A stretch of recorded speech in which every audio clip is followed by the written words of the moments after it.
आज का हमारा जो वीडियो है वो कल हम आपको बीमारी करा गए थे ब्लैक रस्ट और स्टेम रस्ट, और उसमें केवल आपका एक छोटा सा बचा था, एक टाइटल बचा था कि कंट्रोल मेजर्स, उनको हम जो है बीमारी को कंट्रोल करने के क्या क्या उपाय हैं।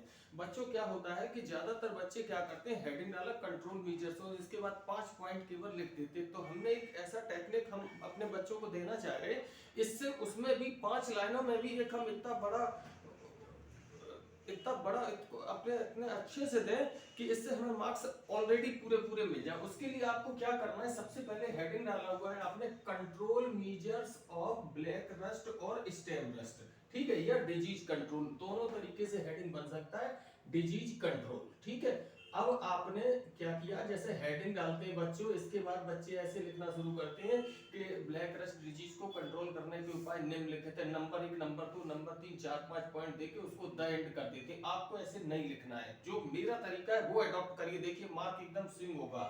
अब उसमें आपको क्या करना है कि जो है कि क्या नाम, ब्लैक रस्ट डिजीज और स्टेम रस्ट के कंट्रोल मेजर्स का ग्राफिकल रिप्रेजेंटेशन निम्न प्रकार है, ठीक है। इसके बाद आप ऐसे इस तरीके से लिखेंगे control measures of black rust, इसको 2 भागों में बांट देंगे। सबसे पहला भाग है आपका, ये हमने बनाया कि एग्रीकल्चरल मेथड्स, और नंबर दूसरे टाइप में लिख दिया केमिकल मेथड्स, ठीक है।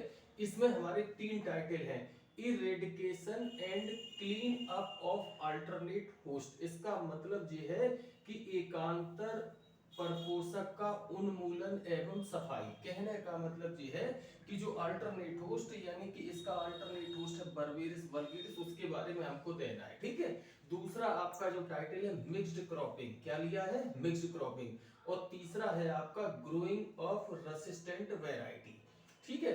और इधर हमने लिए 3 टाइटल, इफेक्ट ऑफ फर्टिलाइजर, और नंबर दूसरा है आपका सल्फर डस्टिंग, और तीसरा यूज ऑफ फंजीसाइड। बोर्ड में सारे नाम हमने हिंदी में इस वजह से लिख दिए कि हमारे हिंदी वाले बच्चों को किसी प्रकार की कोई प्रॉब्लम ना हो। अब देखिए जरा, आपने ये चार्ट तैयार कर लिया तो आधा नंबर तो केवल आपका इसी में बढ़ गया, केवल चार्ट देने। अब क्या करना है, आपको सबसे पहले साइड हेडिंग डालनी है एग्रीकल्चर मेथड्स का, फिर लिखिए कि ब्लैक रस्ट डिजीज को कंट्रोल करने की कृषि विधियां या एग्रीकल्चर मेथड्स निम्न। पहला हेडिंग हो गया eradication and clean up of alternate host. अगर बच्चों स्पेल याद नहीं होती तो आप हिंदी में डाल दीजिए हेडिंग अल्टर एकांतर परपोषक का उन्मूलन एवं सफाई। उन्मूलन एक शब्द होता है जिसको कहते हैं कि सफाई, ठीक है। अब इसमें क्या करना है, आपको ये चीज अंडरस्टूड है कि जैसे मान लीजिए पक्सिनिया ग्रैमिनिस के लाइफ साइकिल में अल्टरनेट होस्ट बच्चों क्या रहता है आपका, बर्बेरिस वल्गेरिस। कौन सा रहता है, बर्बेरिस वल्गेरिस।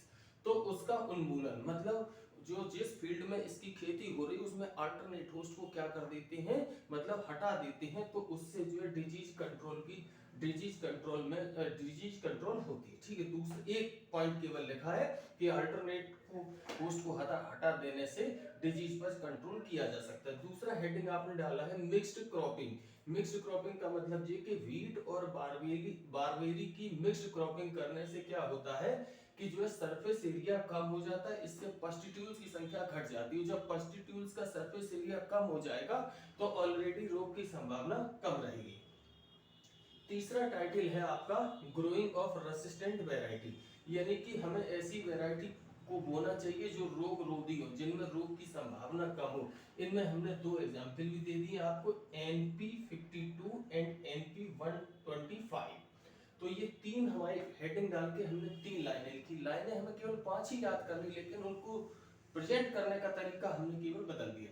इसके बाद दूसरा हेडिंग आपने डाला है कि जो है आपके chemical methods of disease control of black rust. इसमें निम्नलिखित विधियां, सबसे पहले इफेक्ट ऑफ फर्टिलाइजर, उर्वरकों का प्रभाव। अब इसमें क्या है कि अत्यधिक माने अत्यधिक जो है आपकी फॉस्फेट फर्टिलाइजर के प्रयोग से रोग की संभावना कम रहती है, केवल एक लाइन आपने लिखा।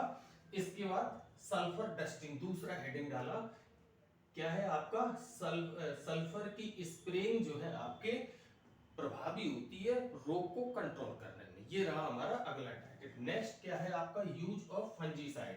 फंजीसाइड को हम कहते हैं कवकनाशी, जो कवकों का नाश करते हैं। ये हेडिंग में क्या लिखा, वेटाटैक्स स्प्रेइंग, वेटाटेक्स एटसेट्रा की स्प्रेइंग स्प्रेइंग स्प्रेइंग माने छिड़काव, और वीट की जो है आपके इसके वीट पर जो है क्या होता है, आपका वीट पर रोग लगने की संभावना कम रहती है। तो हमारा जो सवाल था पूरा क्या था आपका, क्या नाम आपका, disease symptoms, causal organism, disease cycle and control measures. तो इसके पहला वाला जो वीडियो था उसमें हम आपको दे गए थे।